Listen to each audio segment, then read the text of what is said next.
The call came in at 12:47 a.m., buried beneath layers of static that made it sound older than the radio itself. Dispatch said a Louisiana state trooper had gone silent near mile marker 143 on Highway 61, a stretch of road most officers hated working alone.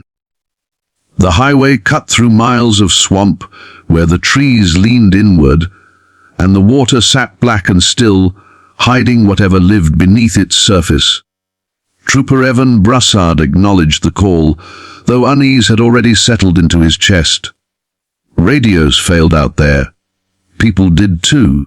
As Evan drove south, the world narrowed to the glow of his headlights and the wet ribbon of asphalt ahead. Fog rolled in low, clinging to the road like breath on cold glass. The air smelled of rotten, stagnant water. In his side mirror, red and blue lights bounced off the trees, making them appear to move, as if the swamp itself were pacing him. He told himself it was just fatigue, just another long shift, but his grip tightened on the steering wheel all the same. Mile marker 143 appeared suddenly, half swallowed by vines and mist. The cruiser sat just beyond it, angled awkwardly on the shoulder. Its lights were still flashing, painting the fog in frantic bursts of color. The driver's door hung open. The engine was running. Evan pulled in behind it and stepped out, his boots sinking slightly into the damp ground.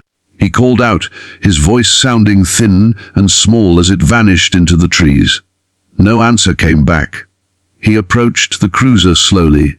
Inside, the radio hissed with a steady, nervous static. A paper coffee cup had tipped over on the dashboard, leaving a dark stain that was still wet. The citation pad lay open on the seat, pen resting where it had been dropped.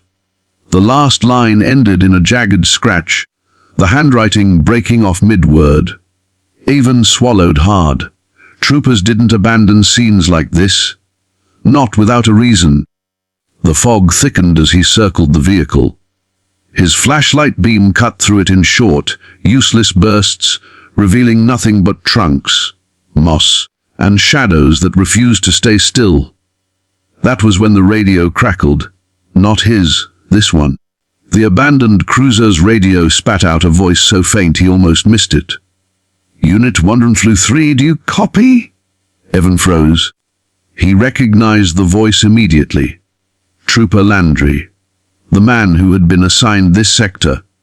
Evan grabbed the mic, his heart hammering. He called Landry's name, demanded his location, asked if he was injured. The reply came after a long pause, the words stretched and distorted. "Still close," the voice said. Don't let it see you." The transmission dissolved into static, followed by a low sound that made Evan's skin crawl. It might have been breathing. It might have been something else entirely. Against every instinct screaming at him to stay on the road, Evan followed the sound into the swamp. Each step off the asphalt felt like crossing a line he wouldn't be able to step back over. The ground softened under his boots, the water seeping in around the soles. He found Landry's hat floating in a patch of still water, the badge clipped neatly inside as if placed there on purpose. Nearby, the mud was scarred by deep, uneven impressions, wide and dragging, circling back toward the road. The flashlight flickered. Darkness pressed in. Evan's radio crackled again, this time alive with voices that overlapped and blurred together. Fragments of old calls, cries for help, names spoken by people long dead. His chest tightened as he realized the impressions in the mud weren't random. They formed a slow loop, a boundary. Something had been taken, and something else had been left behind to warn anyone who came looking.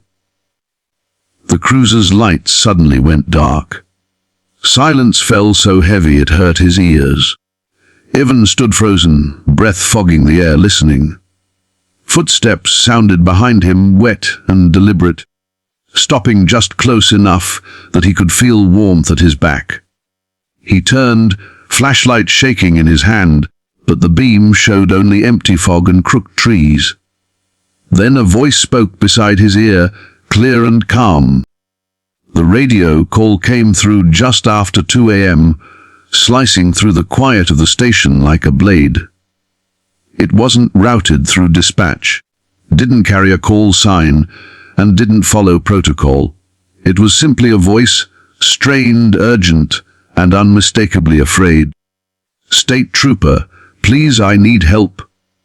Trooper Marcus LeBlanc sat up straighter in his chair, every nerve firing at once. The voice sounded young, male, and close to panic.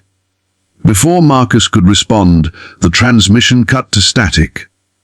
Marcus tried to hail dispatch, but they had no record of the call. No active incidents, no officers in distress. Still, the voice lingered in his head, raw and real enough that ignoring it felt wrong. Against procedure, he logged his cruiser out and traced the signal to a back road skirting the edge of the Atchafalaya Basin. It was an area locals avoided at night. Too many dead ends, too much swamp, too much history soaked into the mud. The road was barely visible under his headlights, a narrow strip of cracked asphalt bordered by tall grass and standing water. Fog drifted low, blurring the edges of reality. As Marcus drove deeper, his radio crackled again. "You're close," the voice said, calmer now, almost relieved. "Don't turn around." Marcus asked for a location, a badge number, anything. The reply came softly, distorted. "I already tried that. It didn't help." The signal led him to a clearing where the road ended abruptly, swallowed by trees. Marcus parked and stepped out, the night pressing in on him from all sides. The smell of damp earth and decay hung heavy in the air. His flashlight swept across the ground, catching on something metallic half buried in the mud. A state trooper badge, old, scratched. The name etched into it was unfamiliar, worn down by time. The radio hissed again, closer now. "I never left," the voice whispered.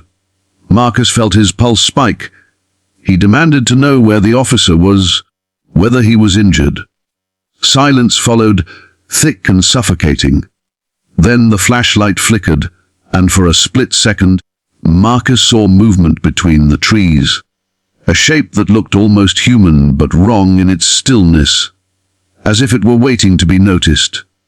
Suddenly, the radio came alive with overlapping transmissions. Voices cried out over one another. Officers calling for backup, dispatchers repeating codes, screams abruptly cut short. Marcus clutched the radio, realizing with dawning horror that these weren't live calls. They were echoes. Old distress calls that had never been answered, replaying themselves in the same place they'd first been lost. The fog tightened around him, and the temperature dropped sharply. Marcus backed toward his cruiser, but the clearing seemed to stretch, the distance growing with every step. His radio crackled once more, the original voice now steady, resigned. "It keeps us here," it said. "Every call answered brings another witness."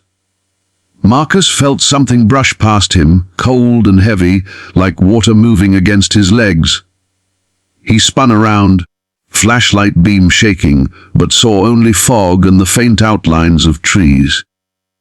Then he noticed the ground beneath his boots, deep impressions forming slowly in the mud, as if something unseen were circling him, marking the boundary he wasn't meant to cross. He reached his cruiser at last and slammed the door shut, heart pounding. The engine roared to life, headlights cutting through the fog. As he sped away, the radio screamed with static, then fell silent. When he finally reached cell range, Marcus called dispatch again. They insisted no such call had ever existed. No missing officers, no unresolved incidents in that area. The next morning, Marcus filed a report anyway. It was quietly dismissed, archived under equipment malfunction and fatigue. But weeks later, while reviewing old records out of stubborn curiosity, Marcus found something that made his blood run cold. Decades earlier, a trooper had vanished in the Atchafalaya Basin after reporting strange radio interference and an unseen presence.